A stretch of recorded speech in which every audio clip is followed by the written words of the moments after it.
کرم سے جھولیاں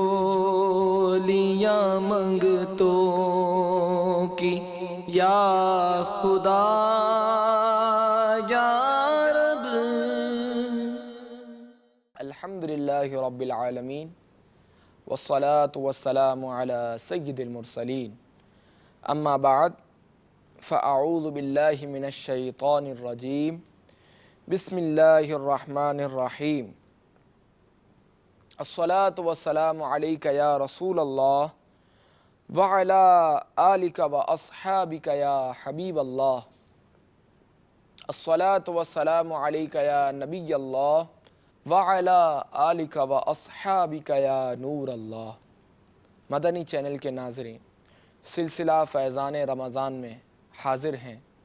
عشرہ رحمت کی پر بہار پر کیف فضاؤں میں اللہ تبارک و تعالیٰ کی رحمتیں جو نزول ہو رہی ہیں اور جو اس کی رحمتیں ہیں، آئیے اس کے برکات سنتے ہیں، اس کے فضائل سنتے ہیں۔ سرکار دو عالم صلی اللہ تعالیٰ علیہ وآلہ وسلم پر درود پاک پڑھنے کے فضائل میں بیان کیا گیا ہے کہ ایک عورت کا بیٹا تھا جو بہت گناہ گار تھا۔ وہ اس کو نیکی کا حکم دیتی، بے حیائی اور برے کاموں سے منع کرتی، لیکن وہ باز نہ آتا۔ آخر کار تقدیر اس پر غالب آئی اور وہ گناہوں کی حالت میں مر گیا۔ اس کی ماں کو بہت صدمہ ہوا کہ اس کا بیٹا بغیر توبہ کیے مر گیا۔ اس نے تمنا کی کہ اسے خواب میں دیکھے۔ ایک دفعہ اس نے خواب میں اپنے بیٹے کو عذاب میں مبتلا دیکھا تو وہ مزید غمگین ہو گئی۔ جب کچھ مدت کے بعد اس نے دوبارہ اپنے بیٹے کو دیکھا تو اس کی حالت اچھی تھی اور وہ خوش و خرم تھا۔ اس نے اپنے بیٹے سے اس حالت کے متعلق پوچھا کہ اے میرے بیٹے، میں نے تجھے عذاب میں مبتلا دیکھا تھا، یہ مرتبہ و مقام کیسے ملا؟ تو اس نے جواب دیا، اے میری ماں، ایک گناہ گار شخص ہمارے قبرستان سے گزرا۔ اس نے قبروں کی طرف دیکھا اور دوبارہ زندہ اٹھائے جانے کے متعلق غور و فکر کیا، مردوں سے نصیحت حاصل کی، اپنی لغزشوں پر رویا اور اپنی خطاؤں پر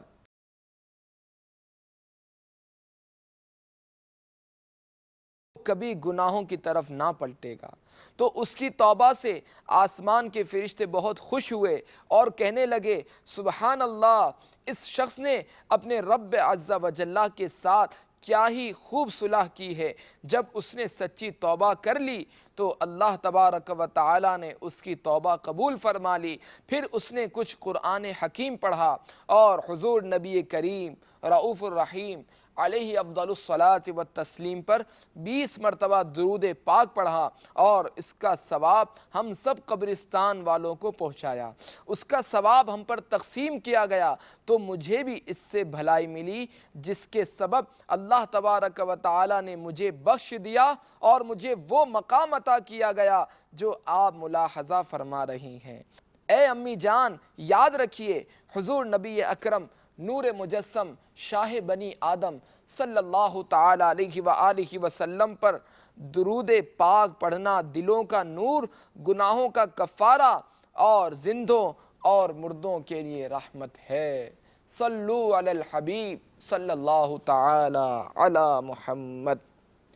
میٹھے میٹھے اسلامی بھائیوں، اللہ تبارک و تعالی یقیناً رحمان اور رحیم ہے۔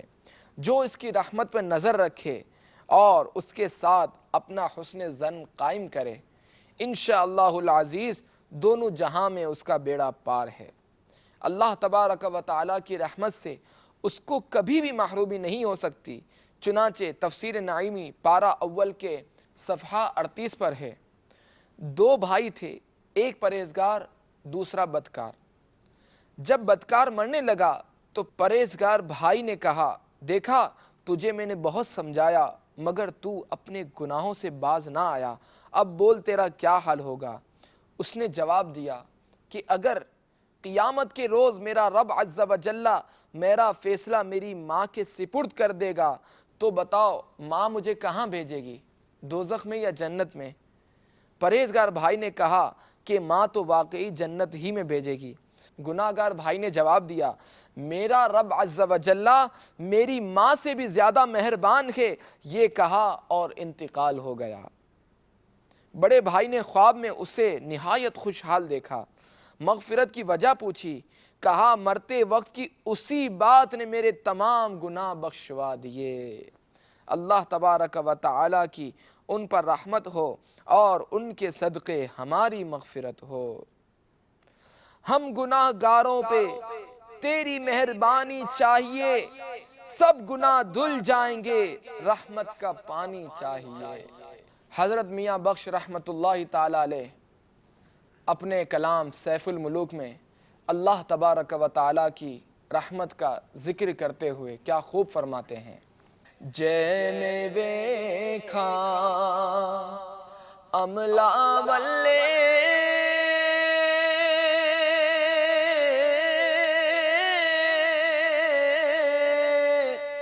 تے کچھ نہیں میرے پلے،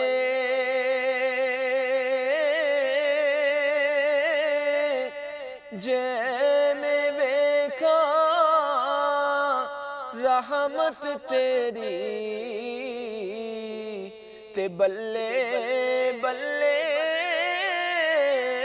بلے، جے میں ویکھاں رحمت تیری تے بلے بلے بلے۔ صلو علی الحبیب صلی اللہ تعالی علی محمد۔ میٹھے میٹھے اسلامی بھائیوں، واقعی اللہ تبارک و تعالیٰ کی رحمت بہت بڑی ہے۔ زبان سے نکلا ہوا ایک لفظ مغفرت کا سبب بھی بن سکتا ہے اور ہلاکت کا بھی۔ جیسا کہ ابھی حکایت میں آپ نے سنا کہ ایک جملے نے اس گناہ گار کا بیڑا پار کر دیا، اسی طرح ہلاکت کی مثال یہ ہے کہ اگر کوئی زبان سے صریح کفر بک دے اور توبہ کیے بغیر مر جائے تو ہمیشہ ہمیشہ کے لیے جہنم اس کا مقدر بن جائے گی۔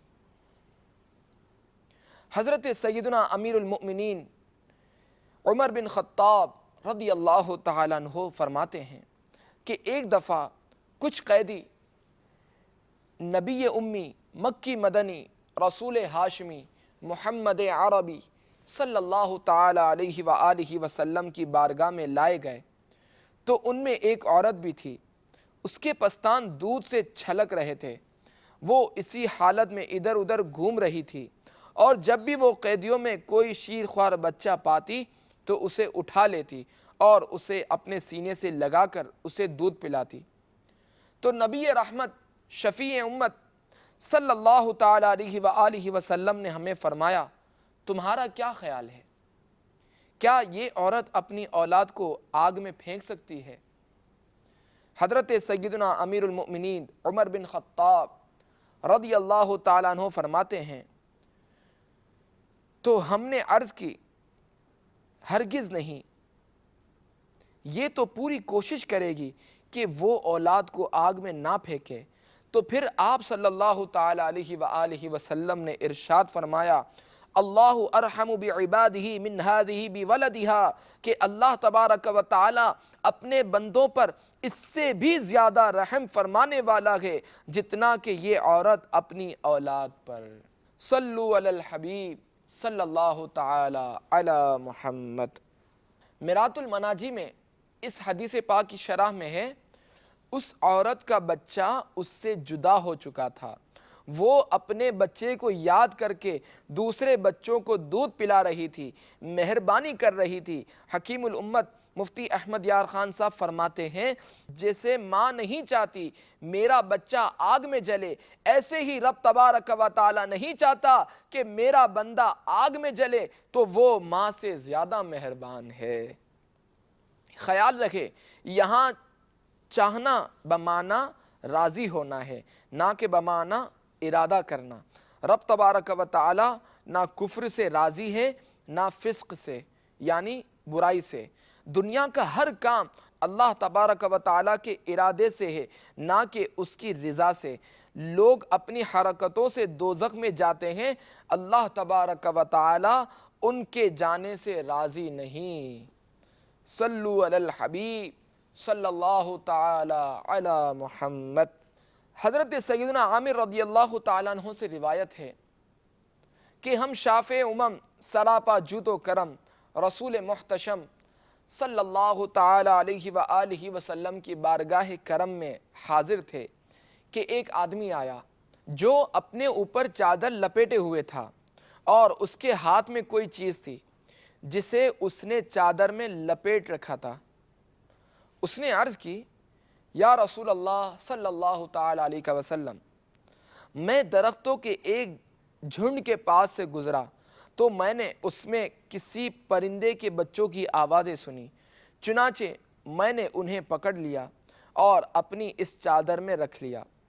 اتنے میں ان کی ماں آئی اور وہ میرے سر پر منڈلانے لگی تو میں نے اسے پکڑنے کے لیے اس کے بچوں کو ایک بار ظاہر کیا تو وہ فوراً ان پر جھپٹ پڑی، لیکن میں نے انہیں اپنی اس چادر میں لپیٹ لیا اور اب وہ میرے پاس ہیں۔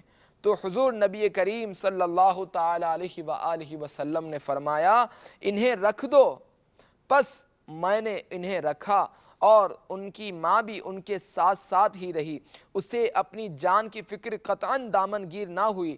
پھر رسول اللہ صلی اللہ تعالی ہم نے فرمایا، کیا تم اس پر تعجب کنا ہو کہ یہ چڑیا ان بچوں پر کتنی مہربان ہے، کتنی شفقت اور پیار کا اظہار کر رہی ہے؟ قسم ہے مجھے اس ذات کی جس نے مجھے حق کے ساتھ مبعوث فرمایا، اللہ تبارک و تعالی اپنے بندوں پر اس سے بڑھ کر رحم کرنے والا اور مہربان ہے جتنا کہ ان بچوں کی ماں اپنے بچوں پر۔ پھر آپ صلی اللہ تعالی علیہ وآلہ وسلم نے فرمایا، انہیں واپس لے جا اور اس جگہ پر رکھ دے جہاں سے تو نے انہیں پکڑا ہے۔ ان کی ماں ان کے ساتھ تھی کہ وہ آدمی انہیں واپس چھوڑ آیا۔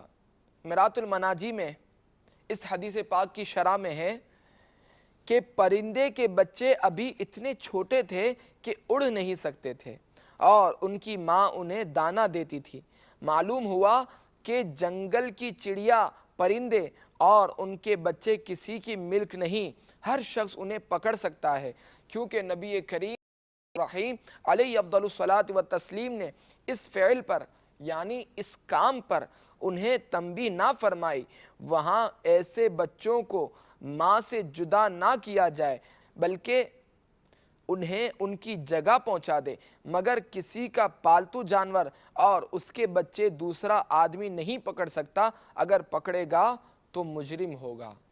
مفتی صاحب رحمۃ اللہ تعالی علیہ مزید فرماتے ہیں، صوفیہ فرماتے ہیں کہ عشق بے خونی پیدا کرتا ہے، اسی عشق سے دل میں قوت، بدن میں طاقت، طبیعت میں ہمت و جرت پیدا ہوتی ہے۔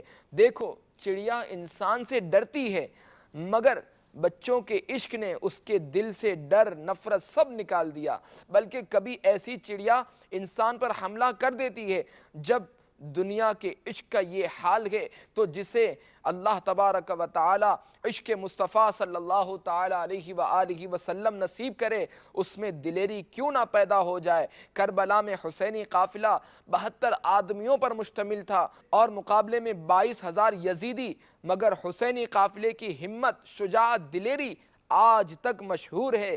یہ دلیری کہاں سے آئی؟ انہیں حضرت عشق کی کرشمہ سازی تھی، یعنی اپنا کمبل زمین پر رکھ کر انہیں کھول دو تاکہ یہ نظارہ ہم سب بھی دیکھیں۔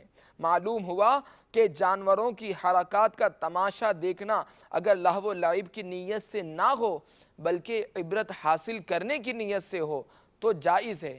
حرکتوں سے مراد ان کا ناچ کود نہیں بلکہ وہ تو محض کھیل کود ہی ہے، یعنی لوگوں کا اتنا مجمع دیکھ کر بھی اپنے بچوں سے نہ بھاگی بلکہ اپنی جان پر کھیل کر انہیں اپنے پروں میں چھپائے رہی۔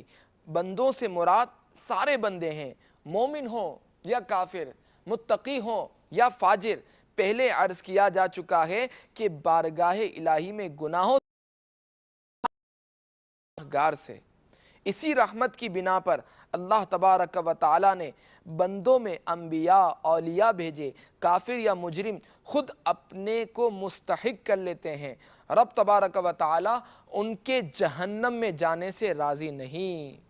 صلو علی الحبیب صلی اللہ تعالی علی محمد۔ حضرت عبداللہ بن عمر رضی اللہ تعالیٰ عنہما سے روایت ہے کہ ہم ایک غزوہ میں حضور نبی کریم صلی اللہ تعالیٰ علیہ وآلہ وسلم کے ساتھ تھے کہ آپ صلی اللہ تعالیٰ علیہ وآلہ وسلم کا گزر ایک قوم کے پاس سے ہوا، تو آپ صلی اللہ تعالیٰ علیہ وآلہ وسلم نے دریافت فرمایا، تم کون سی قوم ہو؟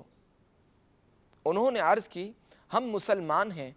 ان میں ایک عورت ہانڈی پکا رہی تھی اور اس کے ساتھ ایک بچہ بھی تھا۔ جب بھی آگ بھڑکتی اور شعلہ بلند ہوتا تو وہ بچے کو اپنے سے علیحدہ کر کے آگ کی تپش سے دور رکھتی۔ وہ عورت حضور نبی کریم صلی اللہ تعالی علیہ وآلہ وسلم کی بارگاہ میں حاضر ہوئی اور عرض کی، کیا آپ صلی اللہ تعالی علیہ وآلہ وسلم اللہ تبارک و تعالی کے رسول ہیں؟ اللہ تعالی علیہ وآلہ وسلم نے فرمایا، جی ہاں۔ پھر اس نے عرض کی، میرے ماں باپ آپ پر قربان ہوں، کیا اللہ تبارک و تعالی تمام رحم کرنے والوں سے بڑھ کر رحم فرمانے والا نہیں؟ تو آپ صلی اللہ تعالی علیہ وآلہ وسلم نے فرمایا، کیوں نہیں؟ پھر اس نے عرض کی، جتنی شفقت اور مہربانی ماں اپنی اولاد کے ساتھ کرتی ہے، کیا اللہ تبارک و تعالی اس سے بڑھ کر اپنے بندوں پر رحم فرمانے والا نہیں؟ تو آپ صلی اللہ تعالی علیہ وآلہ وسلم نے فرمایا، کیوں نہیں؟ پھر اس نے عرض کی، بے شک ماں تو اپنی اولاد کو آگ میں نہیں پھینکتی۔ یہ سن کر رسول اللہ صلی اللہ تعالی علیہ وآلہ وسلم نے سر اقدس جھکایا اور رونے لگے۔ پھر آپ صلی اللہ تعالی علیہ وآلہ وسلم نے سر نیاز اٹھایا اور اس کی طرف متوجہ ہو کر فرمایا، اللہ تبارک و تعالی اپنے بندوں میں سے صرف انہیں ہی عذاب دے گا جو انتہائی سرکش ہیں، اللہ تبارک و تعالی کے ساتھ انتہائی معاندانہ اور سرکشی کا سلوک کرتے ہیں اور لا الہ الا اللہ کہنے سے بالکل انکار کرتے ہیں۔ اس حدیث پاک کی شرح میں ہے، اس عورت کا ایک بچہ جو گھٹنوں پر چلتا تھا بار بار آگ کو کھلونا سمجھ کر دیگچی کے پاس آ جاتا اور آگ کو پکڑنا چاہتا، مگر عورت بار بار دور بٹھا آتی۔ مخلوق میں بہت رحم کرنے والے ہیں ماں باپ، استاد، سلاطین، مگر رب تبارک و تعالی تمام سے زیادہ مہربان ہے۔ چونکہ ماں سب سے زیادہ مہربان ہے، اسی لیے اس نے ماں کے متعلق خصوصیت سے سوال کیا، ورنہ یہ سوال بھی پیچھے آ گیا تھا، اور رحم کرنے والوں میں ماں بھی شامل تھی۔ مدنی چینل کے ناظرین، ذرا غور تو کیجئے کہ وہ عورت اپنے بچے کو بار بار چولہے سے ہٹاتی تھی اور اس کو دور بٹھاتی تھی، پھر رب تبارک و تعالی اپنے بندوں کو دوزخ میں کیسے بھیجے گا؟ سبحان اللہ، کیسا پیارا سوال ہے۔ حضور انور صلی اللہ تعالی علیہ وآلہ وسلم کا یہ رونا اس عورت کی ممتا دیکھ کر اور پھر رب تبارک و تعالی کی رحمت یاد فرما کر تھا۔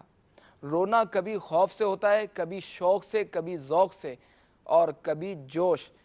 یہ رونا جوش سے تھا جو اللہ تبارک و تعالی کی رحمت یاد آ کر پیدا ہوا، اور اس کی وجہ عورت کے حال کا ملاحظہ فرمانا تھا۔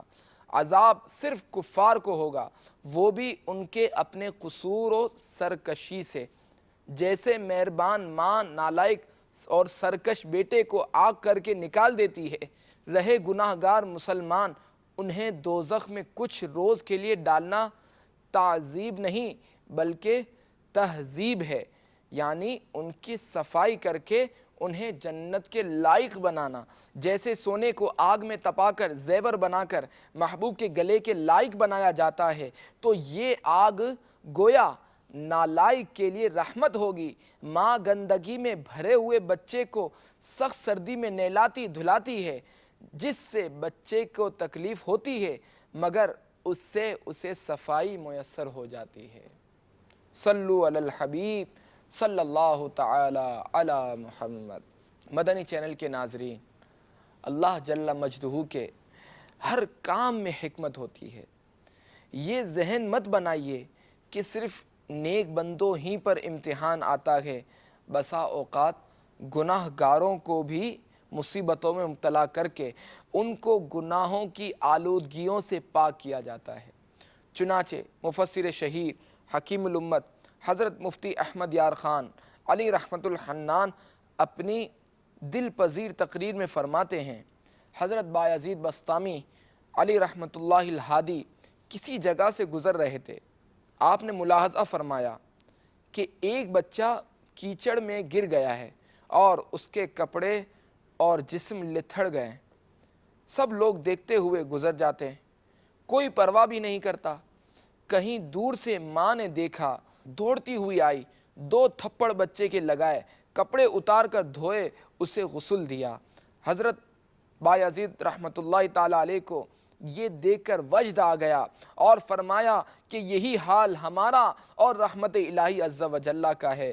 ہم گناہوں کے دلدل میں لتھڑ جاتے ہیں، کسی کو کیا پرواہ، مگر رحمت الہی کا دریا جوش میں آتا ہے، ہم کو مصیبتوں کے ذریعے درست کیا جاتا ہے اور توبہ و عبادات کے پانی سے غسل دے کر صاف فرماتا ہے۔ صلو علی الحبیب صلی اللہ تعالی علی محمد۔ مدنی چینل کے ناظرین، ہلاکت سے خود کو بچانے اور مغفرت پانے کا ایک بہترین ذریعہ تبلیغ قرآن و سنت کی عالمگیر غیر سیاسی تحریک دعوت اسلامی کے مدنی قافلوں میں عاشقان رسول کے ساتھ سنت و بھرا سفر بھی ہے۔ اگر سفر کی سچی نیت کر لی جائے اور کسی وجہ سے سفر نصیب نہ ہو، تب بھی انشاءاللہ العزیز بیڑا پار ہے۔ مدنی قافلے میں سفر کرنے کی نیت کرنے والے ایک خوش نصیب کی ایمان افروز حکایت سنیے۔ چنانچہ حیدرآباد باب الاسلام سندھ کے ایک محلہ میں علاقۂ دورہ برائے نیکی کی دعوت سے متاثر ہو کر ایک ماڈرن نوجوان مسجد میں آ گیا۔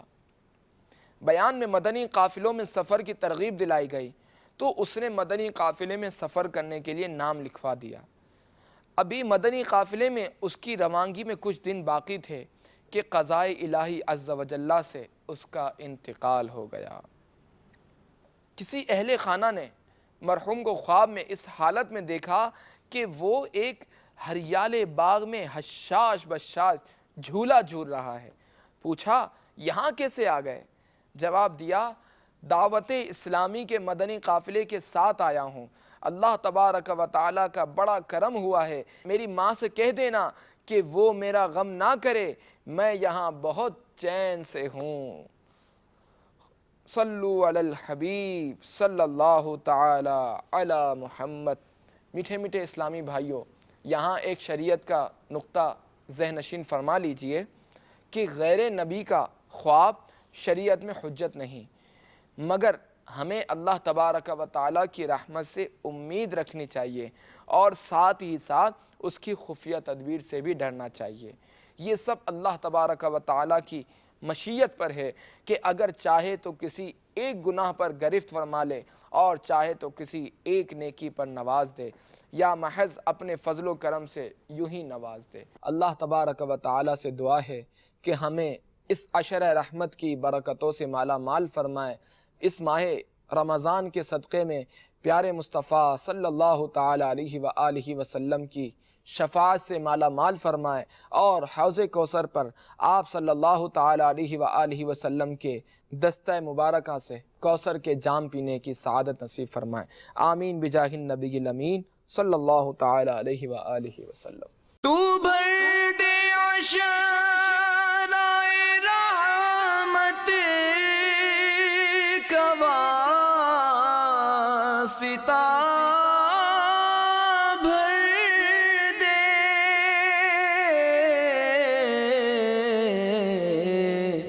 کرم سے جھولیاں منگتوں کی یا خدا